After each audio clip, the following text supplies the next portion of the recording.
Hoy veremos la parte 5 de nuestro módulo Elementos de Reactores Experimentales de este curso SEATEN del año 2020.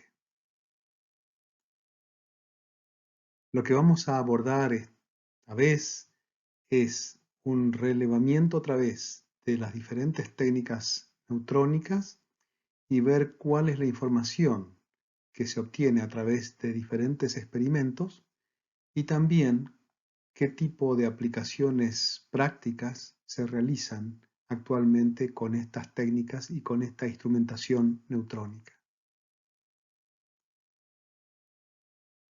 Habíamos visto que los neutrones tienen un conjunto de propiedades únicas para investigar a la materia. En esta transparencia lo que estamos viendo es una suerte de resumen. Decíamos, por ejemplo, que en el punto 1 la masa del neutrón juega un rol importante en hacer que la energía del neutrón térmico y la longitud de onda asociada a un neutrón térmico tengan precisamente valores dentro del rango de las diferentes excitaciones de la materia y los tamaños o escalas característicos de los objetos microscópicos en la materia. De esta manera, con neutrones térmicos podemos realizar estudios simultáneamente de la dinámica y de la estructura de los materiales, algo que no puede ser realizado con otros tipos de radiación. El neutrón, por otra parte, con su momento magnético intrínseco, tiene posibilidad de interactuar con campos magnéticos que pudieran existir en un material y por lo tanto revelar también las propiedades dinámicas y estructurales desde el punto de vista magnético que pudiese tener ese material. Es también una característica muy especial de los neutrones esta propiedad, lo cual lo han hecho el agente de investigación más importante para el desarrollo de un conjunto de elementos y dispositivos que hacen de la tecnología actual un avance constante empleando precisamente este tipo de herramientas. Vimos también que los neutrones son altamente sensitivos y selectivos. Sensitivos porque son capaces de discriminar entre elementos muy cercanos en la tabla periódica desde el punto de vista de su número atómico y también, además, la propiedad de poder distinguir entre isótopos de un mismo elemento, ya que, recordemos, el neutrón interactúa con la materia a través de la interacción o fuerza fuerte con los núcleos mismos de los átomos. Siendo que isótopos de un mismo elemento son, de hecho, tienen núcleos diferentes, un número diferente de neutrones, por ejemplo, lo cual hace que sean esencialmente núcleos diferentes. Y por ende, la probabilidad de interacción con esos isótopos de un mismo elemento es diferente. Además, siendo, como decíamos recién, que la interacción es de índole nuclear con los núcleos, la materia es vista por los neutrones esencialmente como un gran vacío, solamente con los núcleos de los átomos muy pequeños ubicados a ciertas distancias, grandes distancias en principio, desde el punto de vista de lo que sería el neutrón. Entonces, esto hace que el neutrón en definitiva y en la práctica pueda tener una penetración mucho mayor que otras radiaciones. Esta es una característica muy importante desde el punto de vista de la ingeniería en general, la posibilidad de explorar el interior de los materiales de manera no destructiva. Recordemos que otras herramientas como rayos X o electrones, ya que en un caso son campos electromagnéticos y en el otro cargas, al interactuar con la materia, inmediatamente van a haber un conjunto de cargas y campos a su vez producido por los las nubes electrónicas, lo cual hace que la interacción sea muy fuerte y por ende esencialmente superficial. Así que entonces tenemos al neutrón como una de las herramientas más importantes que dispone la ciencia y la tecnología para sus avances.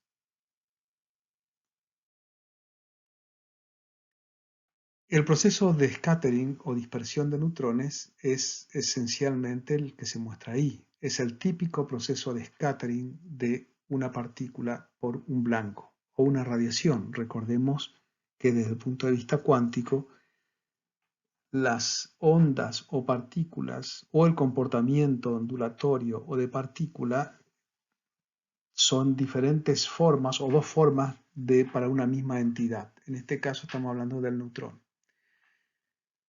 Un neutrón con energía definida o vector de onda definido puede interactuar con una muestra y emerger en una dirección diferente con un vector de onda y una energía diferente. La probabilidad de ocurrencia de un proceso bajo estas condiciones es lo que llamamos sección eficaz. Esto es, en este caso en particular, una sección eficaz que depende de la energía inicial, de la energía final y de los ángulos que definen la dirección de emergencia del neutrón después de ser dispersado por la muestra. En este proceso existen estas dos magnitudes que son esenciales.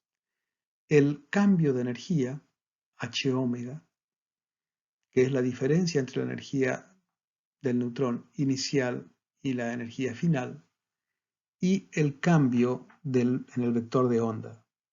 Q, también llamado vector de scattering, es la diferencia entre el vector de onda inicial y el final. Estas son las dos magnitudes centrales que caracterizan el proceso de scattering. La información que nos interesa extraer de los materiales está vinculado con estas dos magnitudes. Fíjense ustedes, una vez más, que no depende del E0 en particular, no depende del valor exacto de la energía que vayamos a usar para un dado experimento, sino las propiedades de la materia, de la muestra, lo que queremos estudiar, se van a revelar a través del análisis de las diferencias de energía del neutrón y las diferencias de impulso, como vamos a ver, que es la segunda ecuación. Pueden ocurrir que los procesos de dispersión sean procesos elásticos en los cuales la energía inicial es igual a la energía final, es decir, no se intercambia energía entre el neutrón y el blanco y entonces llamamos a estos procesos elásticos. Si no fuera así, los procesos van a ser inelásticos y el cambio de energía en uno u otro sentido que pueda sufrir el neutrón antes y después de su interacción estarán asociados con procesos en los cuales se crean o se aniquilan excitaciones dentro de los materiales. Aquí estamos hablando de fonones en el supuesto de que el material, por ejemplo, es un sólido. Pero no necesariamente tiene que ser un sólido. La interacción puede ser con materiales de diferente índole, líquidos, vidrios, materiales amorfos en general, materiales con ciertas estructuras y dinámicas magnéticas. De manera que la excitación que se pueda crear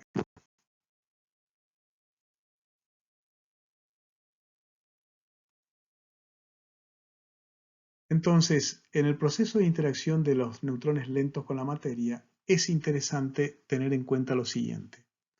La longitud de onda asociada a un neutrón térmico, dijimos, es del orden de 10 a la menos 10 metros o 10 a la menos 8 angstrom.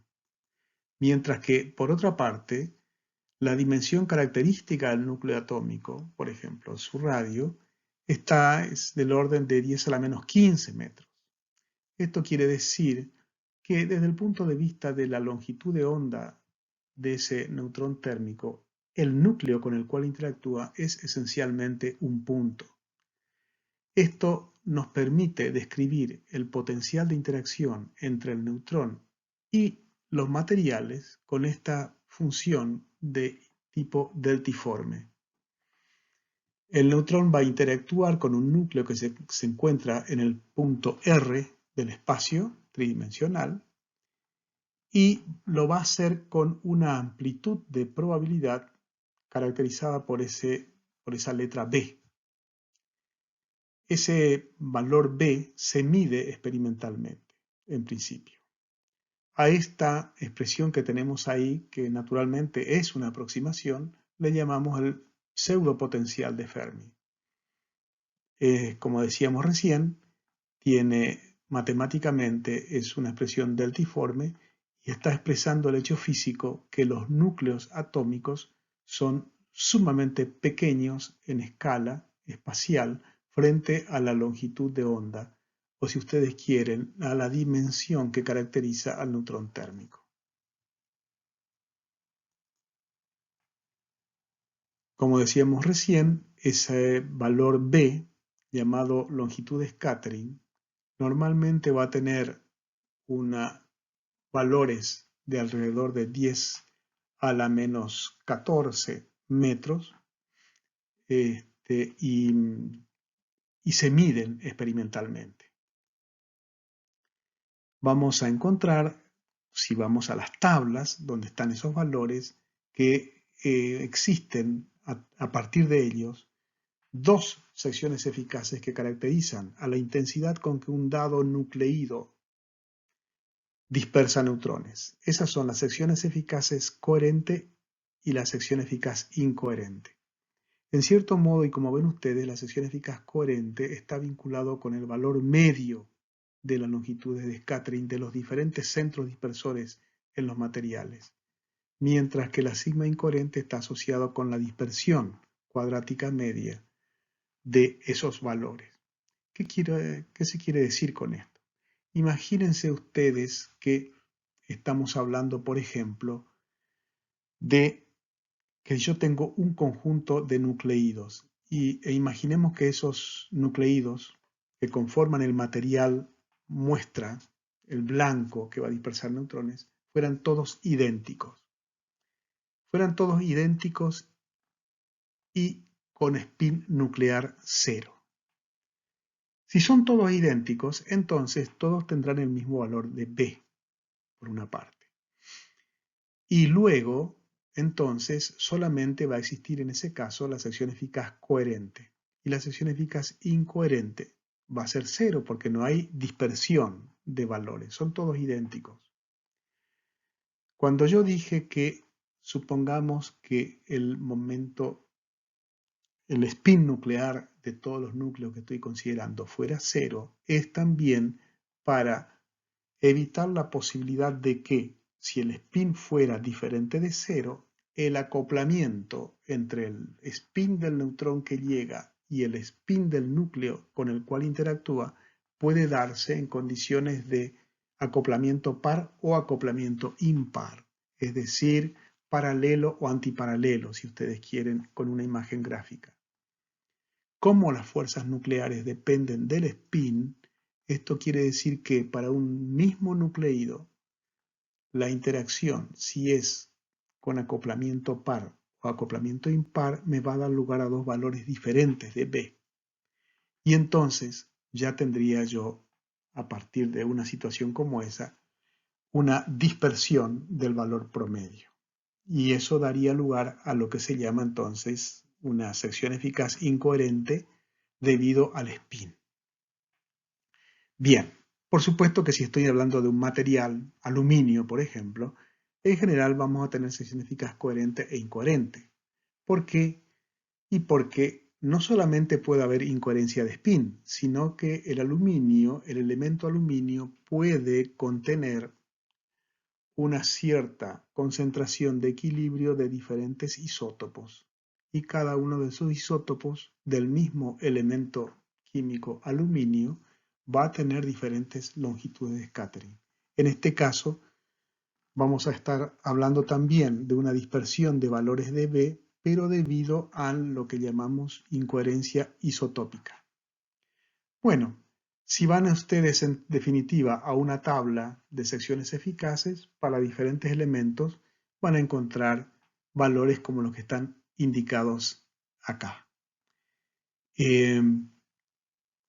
Entonces, ahí ven diferentes isótopos, digamos, le llamamos isótopo porque, bueno, por ejemplo, tenemos los dos isótopos del hidrógeno, el hidrógeno propiamente llamado H y su versión que tiene un neutrón más, es el mismo elemento químico hidrógeno, y que llamamos deuterón. Y luego tenemos otros elementos ahí, más o menos característicos, digamos, de la tabla periódica. Vemos los valores de sigma coherente y sigma incoherente. Vemos que algunos materiales tienen una incoherencia muy pequeña. Podemos mirar, por ejemplo, el caso del oxígeno. Eso es porque el oxígeno en su gran mayoría, en su forma elemental, contiene esencialmente el isótopo de peso 16 y entonces no hay incoherencia isotópica y como tampoco hay ese único isótopo que existe del oxígeno, el isótopo 16, tiene capas cerradas y por lo tanto su spin nuclear es cero. De manera que básicamente no existe incoherencia, es muy pequeña y es debido a una pequeña incoherencia isotópica por la presencia de algún isótopo menor dentro del elemento oxígeno. Hay otros que tienen valores bastante grandes, en particular el hidrógeno. Fíjense ustedes ahí arriba de todos. El hidrógeno uno dice, pero ¿cómo si solamente tengo un protón? Exactamente, un protón. Pero el protón tiene un spin, de manera que en el proceso de interacción de un neutrón con ese protón que conforma el núcleo del átomo de hidrógeno, el scattering puede ser paralelo o antiparalelo. Y resulta ser que para cada uno de esos procesos, ese valor de B que hablamos, y que es la longitud de scattering, tiene valores relativamente similares pero de signo contrario. Eso hace que teniendo presente el peso estadístico de las probabilidades correspondientes a cada uno de esos procesos de interacción, multiplicado por lo que sería el B para procesos paralelos y el B para procesos antiparalelos, conduce a un valor de un B promedio y por ende una sigma coherente relativamente pequeña.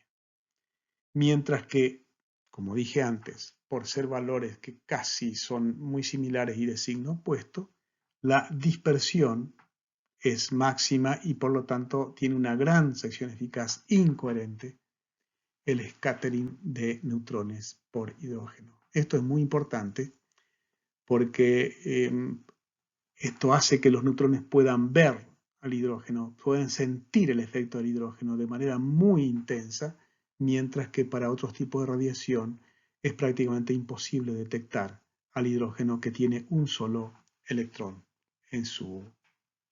rodeando al núcleo.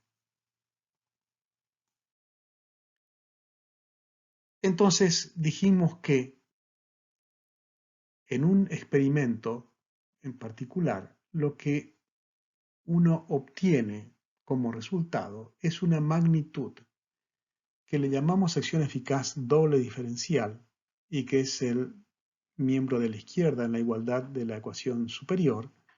Esa sección eficaz doble diferencial me habla de la probabilidad de que el proceso de scattering ocurra con un intercambio de energía H omega y con un cambio de dirección, la nueva dirección omega respecto a la dirección inicial.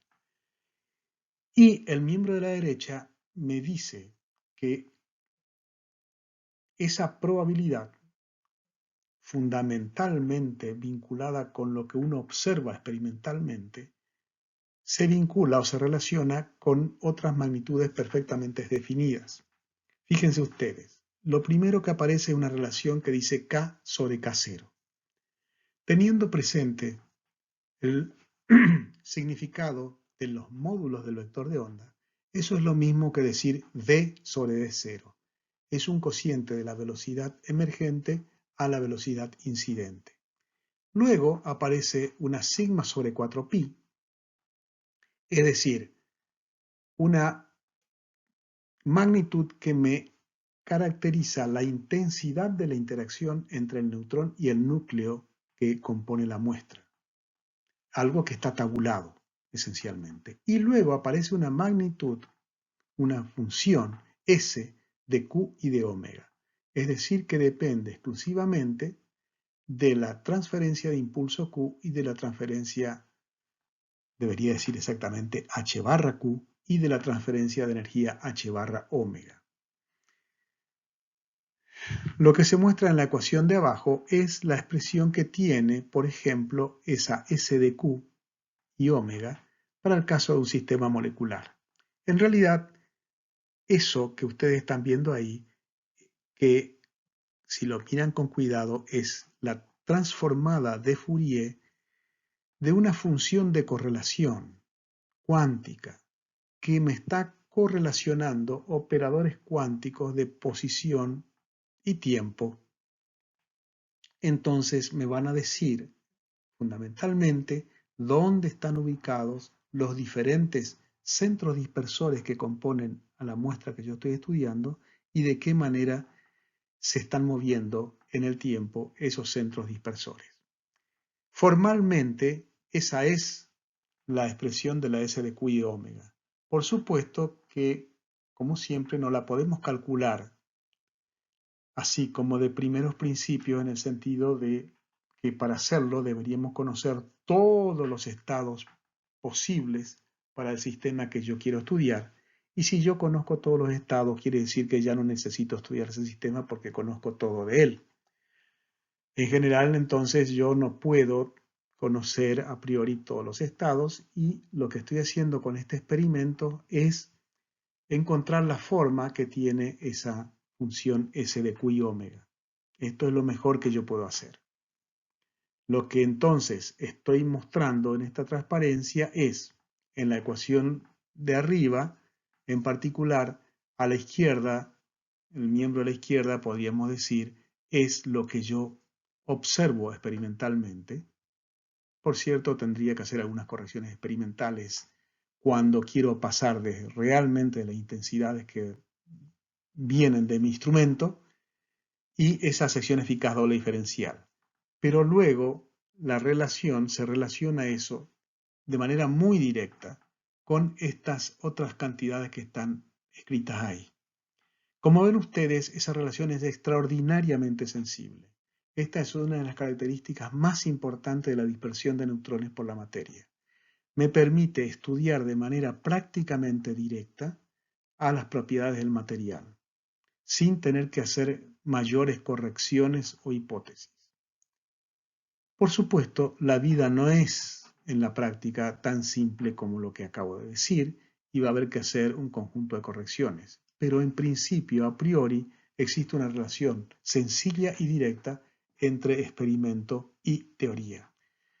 Porque, por supuesto, ese factor cinemático que tenemos delante, esa relación de velocidades, es algo que yo lo preparo en el laboratorio. Conozco la velocidad inicial y puedo determinar la velocidad final, en cada caso, de los neutrones que llegan.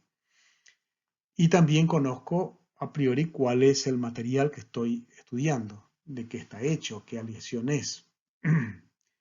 Y entonces, finalmente, lo que puedo estudiar o extraer de ese experimento es los valores que van tomando esa función S de Q y de omega. Que como ven ustedes, al tener esas dos variables, depender de esas dos variables, hay un espacio de fase, digamos, Q omega, sobre el cual está definida esa función S, que viene a ser entonces como una superficie definida sobre ese espacio. Yo nunca voy a poder estudiar experimentalmente toda la superficie S para valores de Q, yendo desde menos infinito a más infinito y para valores de omega desde menos infinito a más infinito. Entonces, lo que en la práctica yo voy a ir haciendo con diferentes instrumentos es estudiar partes que son las partes que me interesan estudiar de esa función S de Q y de omega.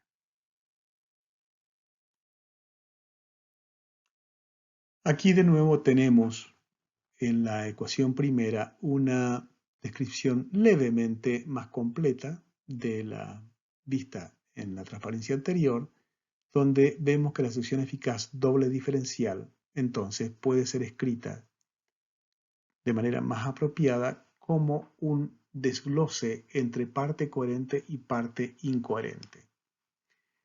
Y donde las funciones de scattering o leyes de scattering, coherente e incoherente, están definidas allí abajo y son las transformadas de Fourier de unas ciertas funciones J, de Q y de T ahora, que a su vez están definidas más abajo, y se llaman funciones intermedias de scattering.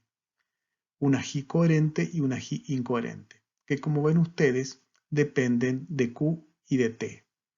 Y son esas funciones de correlación, allí tenemos las expresiones cuánticas, donde esos brackets grandes que están después del signo sumatoria involucran en realidad suma sobre todos los estados iniciales, sobre todos los estados finales, incluyendo también el promedio termodinámico correspondiente a la temperatura que pueda tener el material y de acuerdo a la estadística que corresponda. Entonces, esto es como el punto cero de la teoría que uno quiere hacer cada vez que quiere describir el sistema que está estudiando.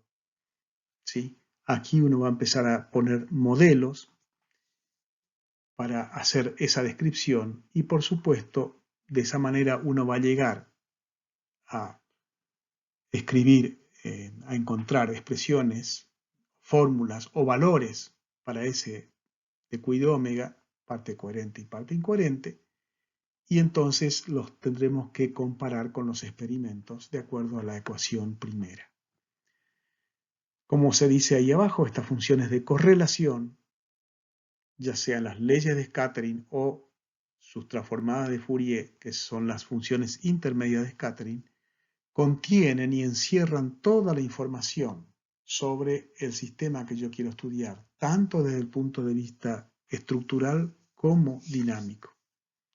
Y se enfatiza de nuevo que esta información puede ser en principio obtenida en forma directa a través de experimentos de mediciones de la sección eficaz doble diferencial en estos experimentos de dispersión de neutrones. Esa ley de scattering de S alfa beta que acabamos de mencionar, como dijimos recién, es una función de Q y de omega, es decir, del intercambio de momento y del intercambio de energía. Y como dijimos antes también, la sección eficaz doble diferencial no es otra cosa que la probabilidad de que un neutrón con momento y energía previamente definidos emerja del proceso de interacción con otro valor de momento y energía. Eso es lo que yo determino cuando realizo experimentos de dispersión de neutrones. Y luego, el cálculo de la función S de Q y de omega, que es empezar por el otro extremo, la teoría, para conformar esa función, yo necesito entonces discutir o proponer modelos para la dinámica del material y para su estructura.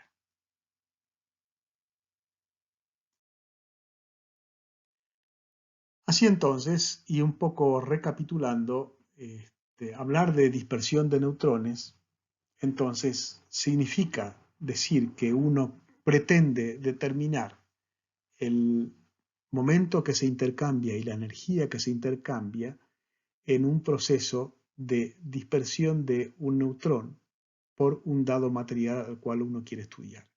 Por supuesto que uno trata de preparar entonces un estado inicial para ese neutrón que esté bien definido, es decir, con un vector de onda k inicial o velocidad a dirección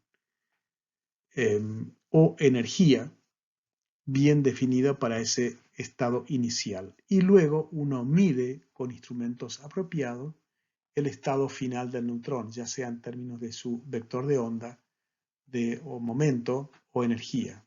Y naturalmente el ángulo, ya que hablando del vector de onda tengo módulo y dirección. Entonces, de nuevo otra vez tenemos que lo que esencialmente uno mide en un proceso de scattering es esa transferencia de momento, h barra q. Y toda esa información está incluida en ese triángulo de scattering, donde tenemos los dos vectores que caracterizan o que definen el vector de onda inicial y el final, y la transferencia, el vector q, que es llamado también vector de scattering.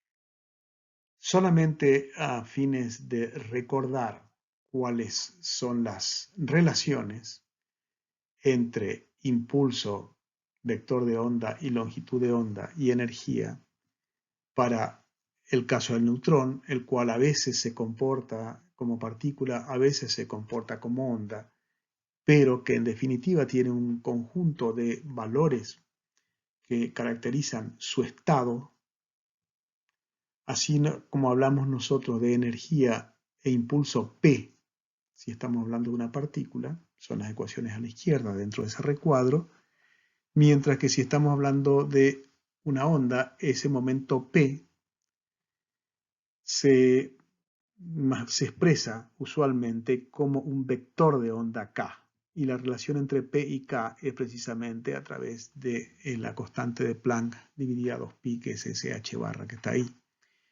Y la energía, que es un medio de masa por velocidad al cuadrado, cuando estamos hablando de una partícula que tiene masa m, nuestra onda, y debido a la relación de de Broglie entre momento y longitud de onda, la energía entonces puede ser expresado como esa formulita que tenemos ahí abajo, h barra cuadrado k cuadrado sobre 2m. Quería que recuerden estas relaciones porque a veces uno habla de momento y a veces entonces uno se refiere a la velocidad o al vector de onda, y hay una relación muy directa entre esas cosas y esas relaciones están dadas aquí. Vamos entonces a los instrumentos y a los tipos de experimentos. Por supuesto que esto ya abordamos en la clase anterior, de manera que lo vamos a repasar muy rápidamente.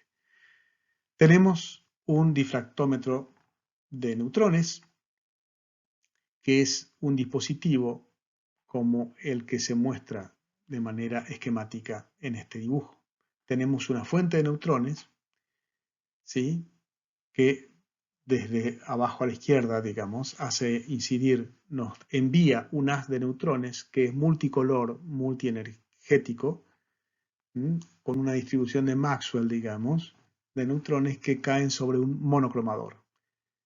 Gran parte del haz continúa, es esa parte de color anaranjado, y un haz muy fino en energía, llamamos normalmente monocromático a ese haz, emerge del monocromador utilizando la relación o la ley de Bragg, precisamente, lo cual me indica que, dadas las dimensiones, digamos, separaciones interplanares que tiene ese monocristal, que es el monocromador, y dado el ángulo en el cual yo observo, voy a tener una longitud de onda del neutrón bien definida saliendo en esa dirección, y satisface la ley de Bragg para que tal cosa ocurra.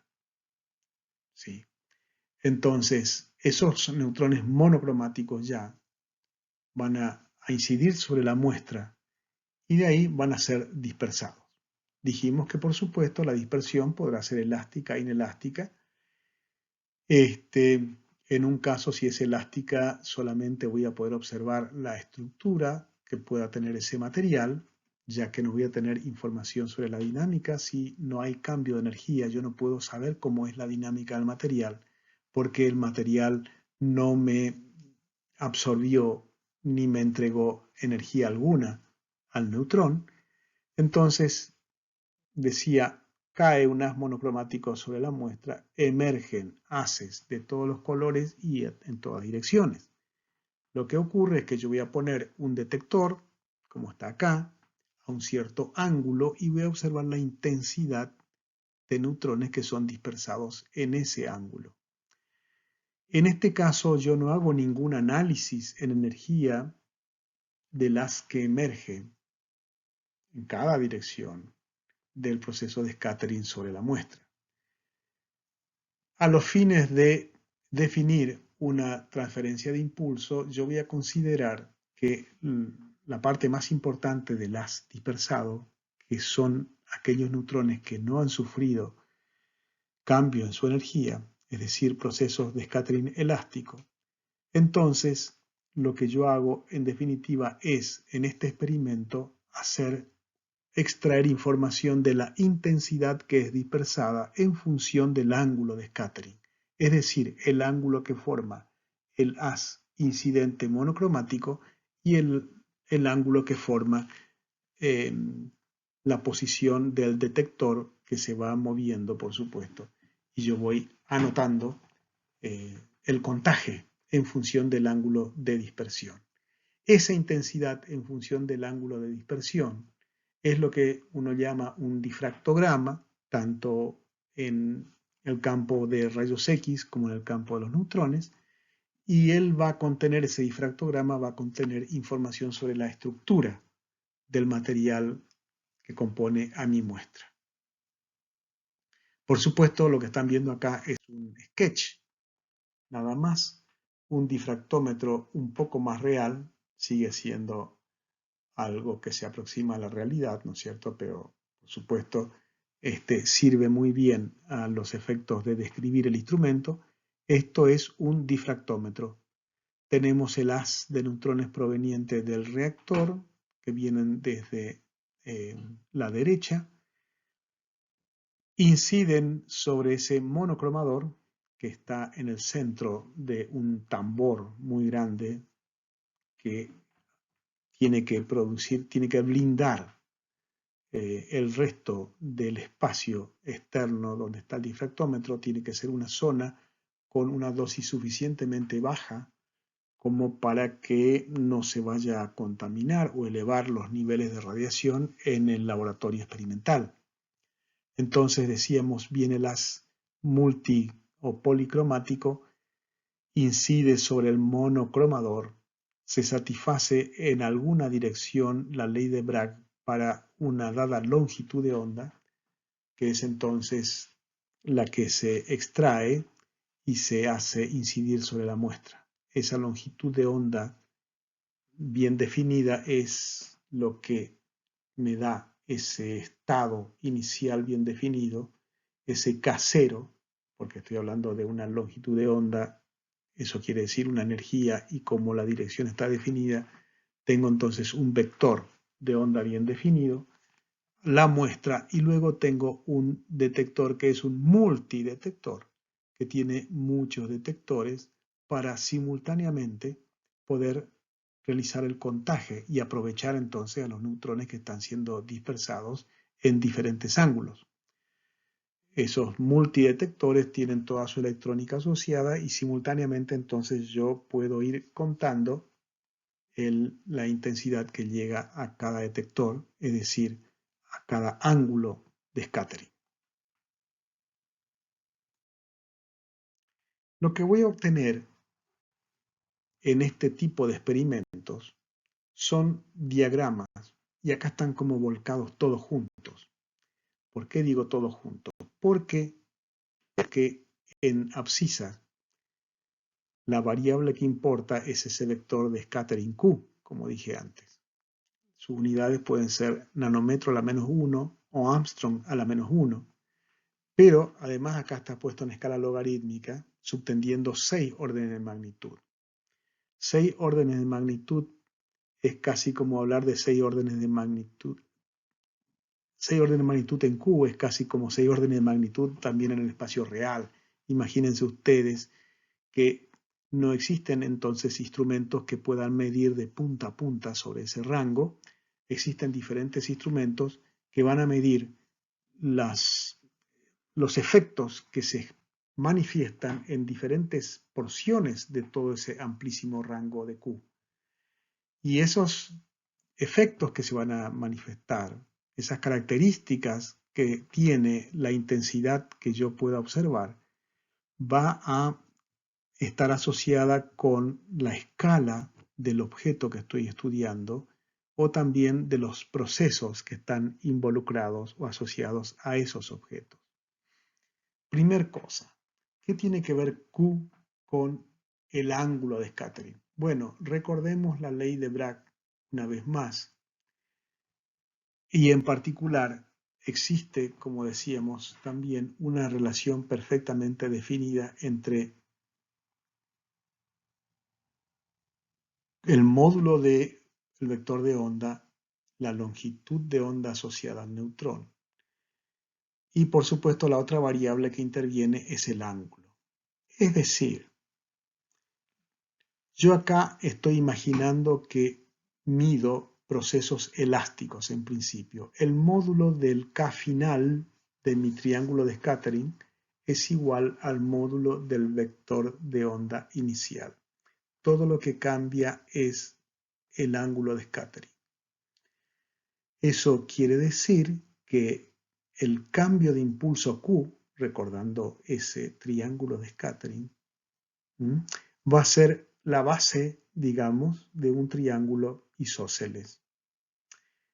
Entonces, como Q final es igual, perdón, K final es igual al K inicial, el vector Q va a quedar perfectamente definido en su valor para diferentes ángulos entre esos vectores de onda,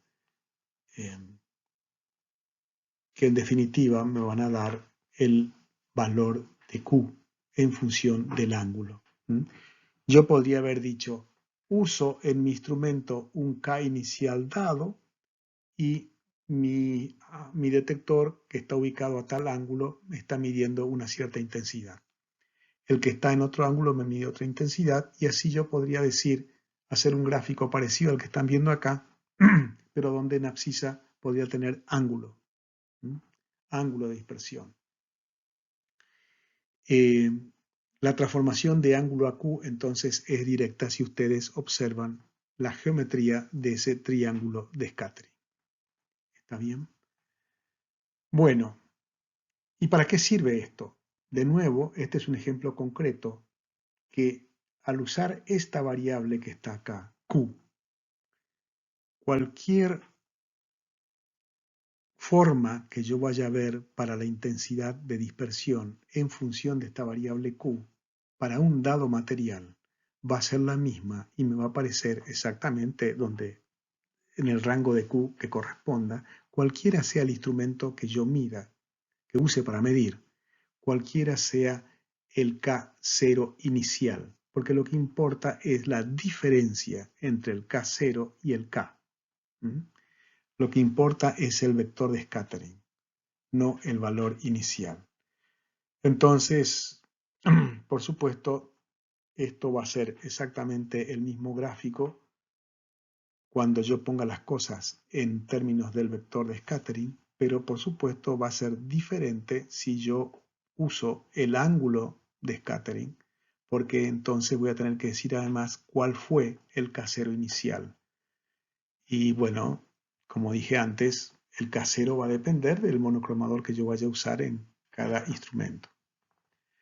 Entonces, tenemos nuestro difractograma puesto ya en escala Q y aquí podemos observar, vamos a movernos desde los valores más altos hacia los más pequeños. Valores muy grandes de Q quiere decir que voy a estar explorando regiones muy pequeñas del espacio o de la variable conjugada.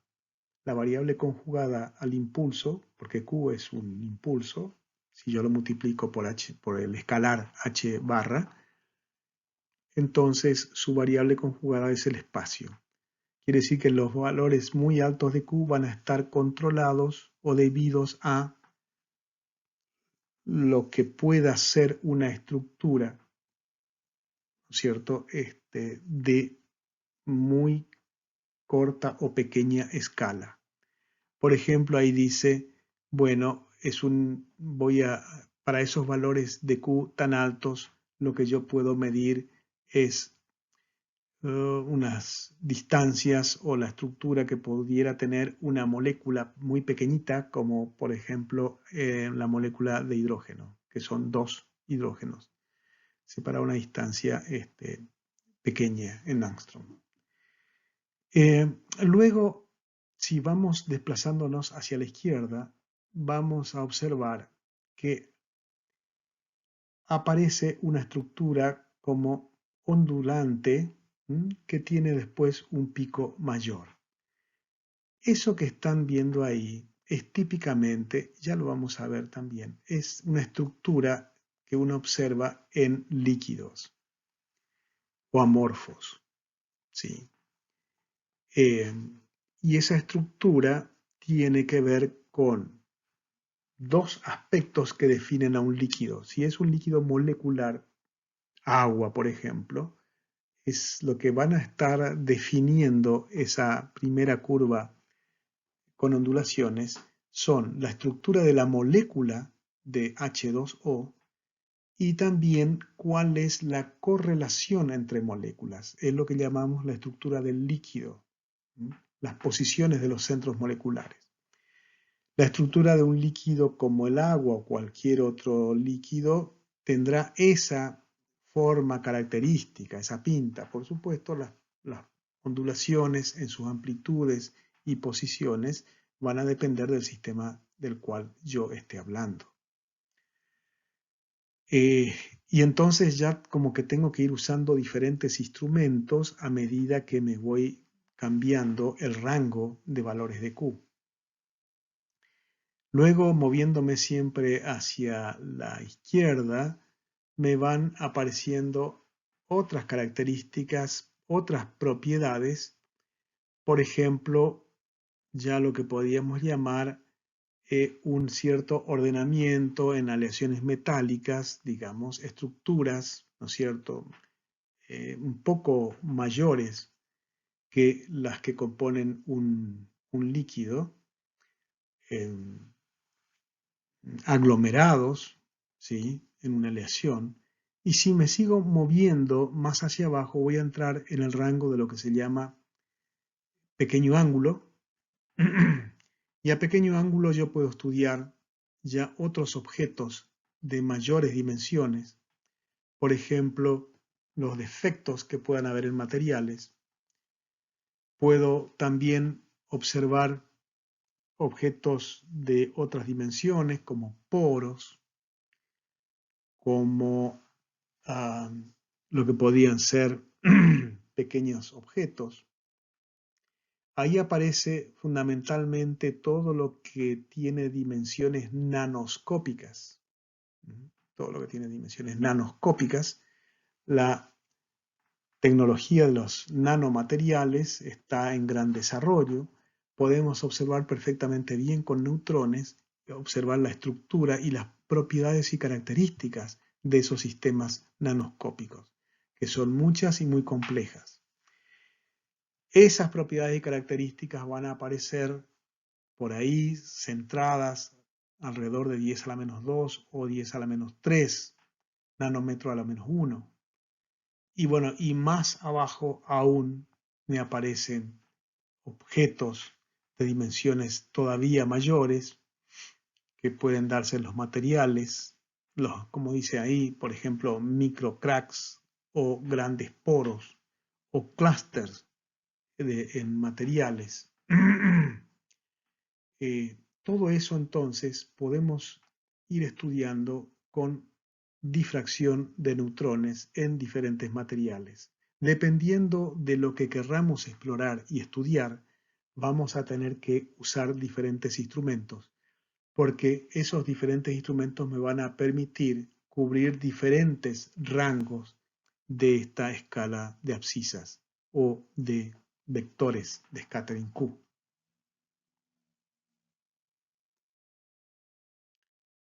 Eso es difractometría, para estudiar la estructura de las cosas.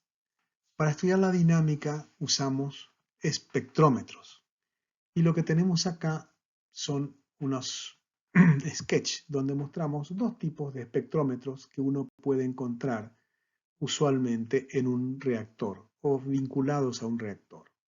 Uno es el tradicional, el que se llama un triple eje, un espectrómetro de triple eje, que de nuevo otra vez es lo que nosotros ya hemos visto, una fuente de neutrones que en un haz con neutrones de diferente energía inciden sobre un monocromador del cual emerge un haz monocromático de neutrones cayendo sobre la muestra y luego, como decíamos siempre, esos neutrones dispersados en la muestra van a, digamos, a emerger a diferentes ángulos y con diferentes energías.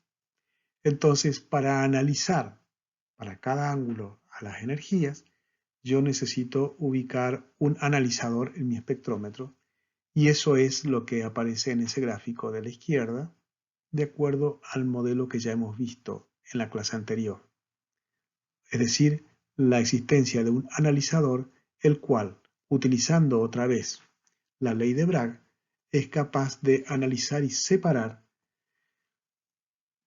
la energía de los neutrones que son dispersados por la muestra para cada dirección de scattering.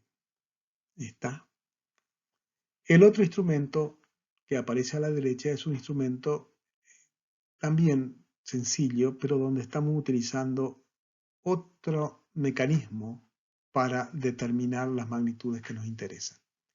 Después del monocromador, estamos ahora en el gráfico de la derecha, tenemos un haz monocromático emergente y que va hacia la muestra.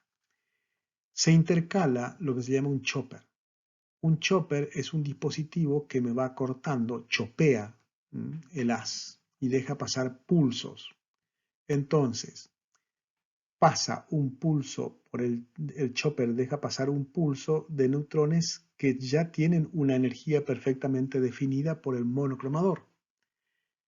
Esos neutrones el pulso de neutrones llega a la muestra y son dispersados los neutrones y emergen en diferentes direcciones y para cada dirección de emergencia con diferentes velocidades.